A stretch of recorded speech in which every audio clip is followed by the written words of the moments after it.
All right, looks like we're rolling. We do. Good evening, everybody, for episode 2 of Commercial Truck Training Raw, CTT Raw. We are on a little bit of a unstable connection, so we are really going to go raw here and see how it turns out, because I'm really not able to edit anything. So if there's pauses or whatever, you guys just have to do it. There we go.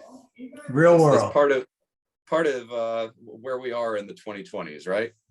There you go. There we go. So tonight we're going to jump right into it.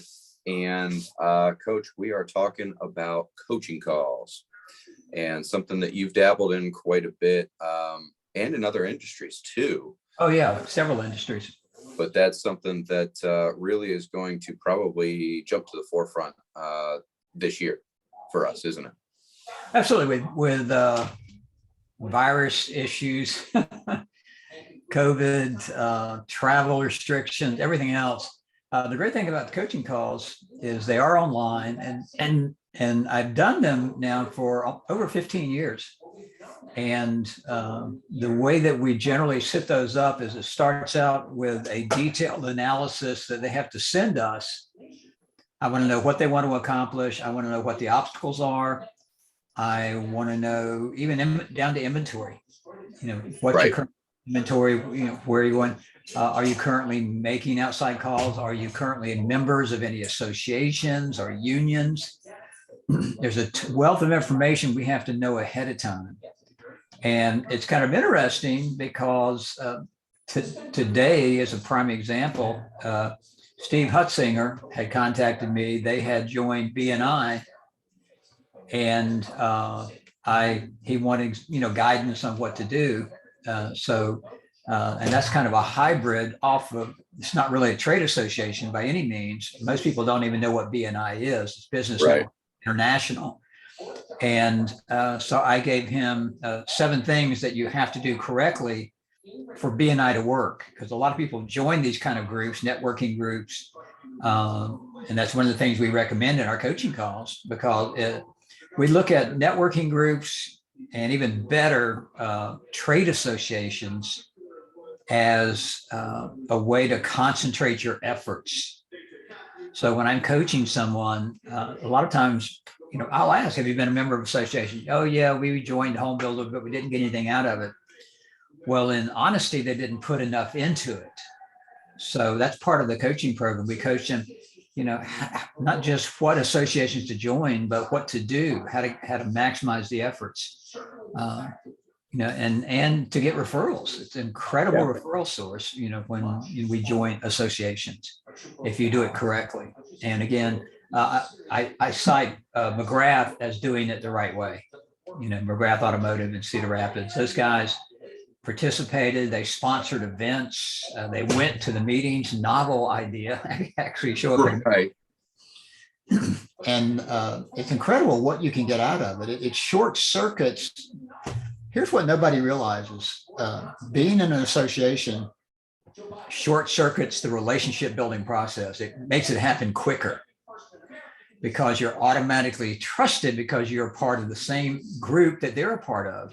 That's been since mankind began to exist in the caves. We're all in the same cave. We're a group. We're an association. So that's part of our coaching program, is getting them fully engaged in what they should be doing versus waiting for something to happen. You actually, let me pause you for just a second. Got to ask you a question, because obviously I know the layout of your office. Are your doors open right now? Oh yeah, let me get that. Go ahead and shut them, because we can hear it. I don't know what it is. We can certainly hear the TV. So when we mean raw, we mean raw. I'll wait for Ken to get back, but I've got some thoughts on what he said based on a coaching call that I just finished with somebody in Arizona.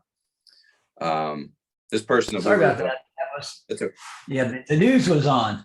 That's quite all right. I just want to make sure our listeners were getting the best experience, considering it's already so uneditable in the first place.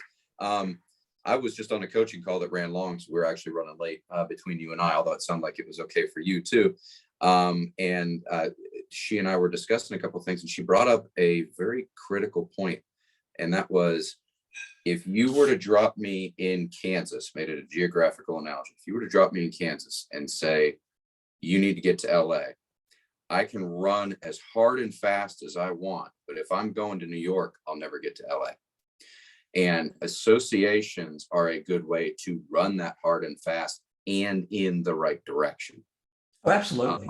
And not only that, you're not just running at that point, you're catching whatever interstate just to play with you there to get you there as quickly as possible and as seamlessly as possible.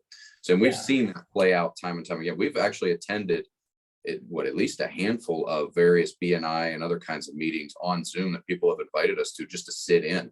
And they're awesome. Absolutely. Yeah. Yeah. I've even given some training lessons on those. It's kind of fascinating. Yeah. I look at trade associations thinking to Star Trek. Okay. Instead of traveling, we're going through the transporter. There you go. And it's beaming us right down into their members in the association. It's an automatic trust. Right.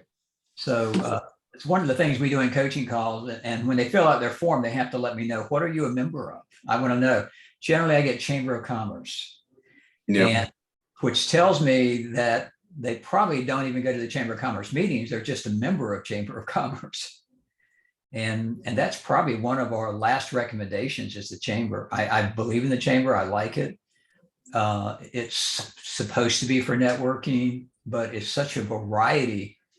If I join the AGC, Associated General Contractors, I know there's going to be a wealth of general contractors that have trucks and vehicles. I know the exact industries that support them, from drywall to concrete. I mean, it's so easy to target if we go after an association. That's why we so highly recommend it.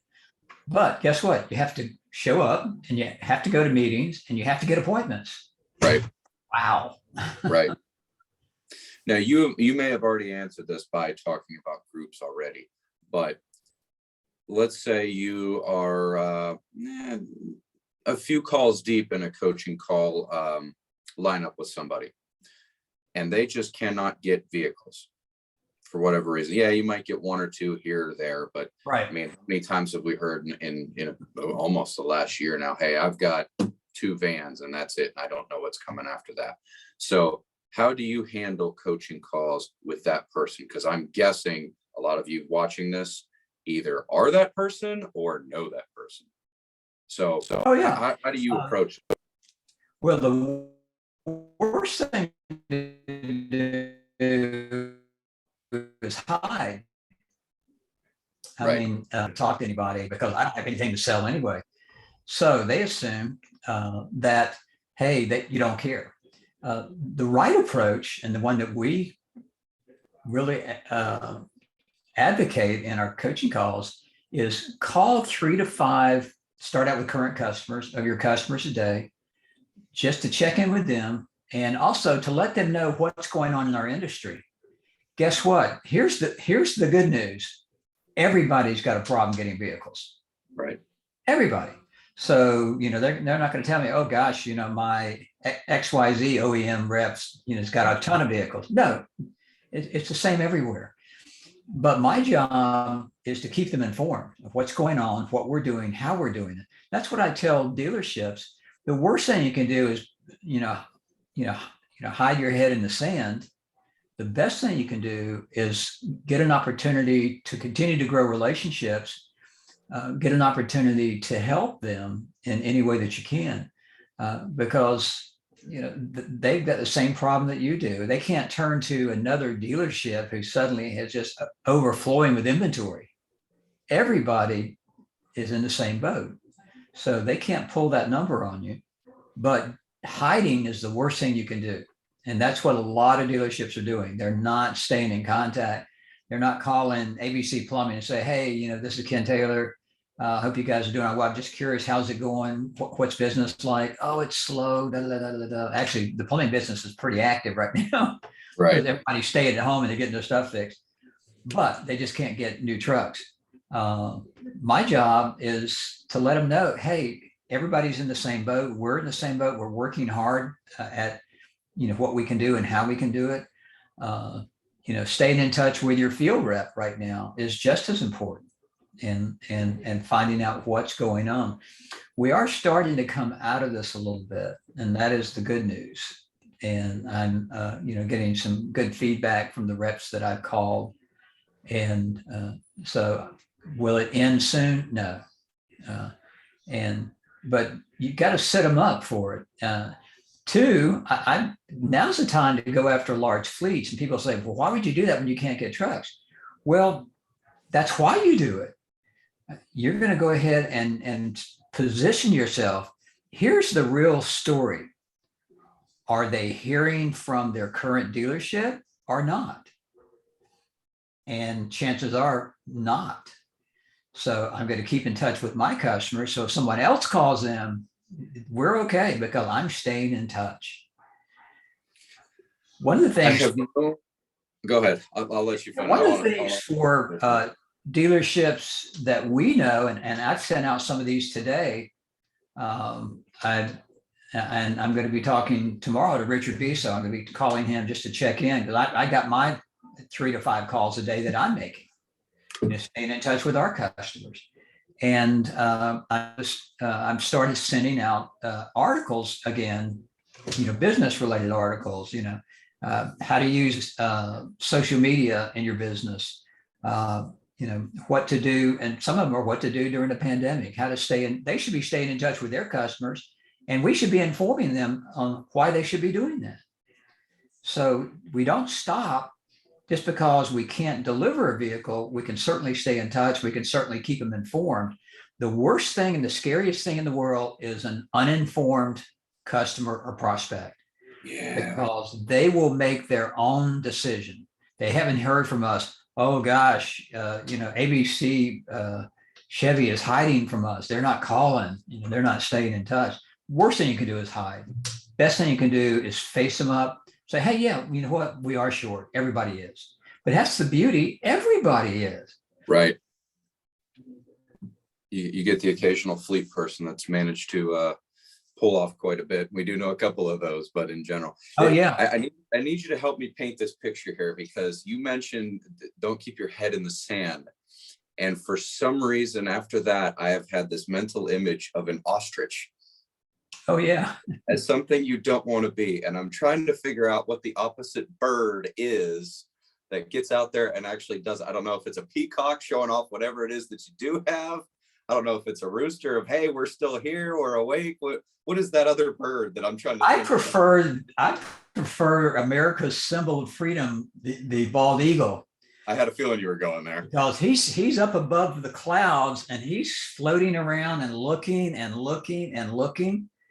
And guess what? If he spots one fish, he's going to dive down into that water and grab that fish, and he's going to walk home with supper, or I guess another truck or another customer. So I prefer the American bald eagle as the symbol of where we are right now.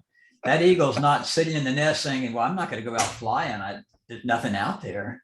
Right. He's going to find something because, and he's got such a cute vision, which interprets to us as, wow, I've got a really defined plan. I've got a defined marketing plan, especially. I'm really focused on social media and touching and growing my social media. Now is a great time to grow your contact list. A lot of the association meetings are through Zoom. And what we're recommending is, okay, you're on Zoom. Make sure that you come to the Zoom meeting with some great ideas so they can go, wow, that guy's really sharp.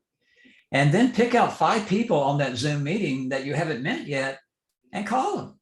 Hey, I was on the Zoom meeting with you. I just wanted to touch base and let you know who I was. You had some great comments. I especially like ABC of what you said. We're listening to notes. I'm going to call those people that I can compliment. Hey, that was a great point you made in that meeting. I just want to let you know that it was heard, and we plan on implementing it.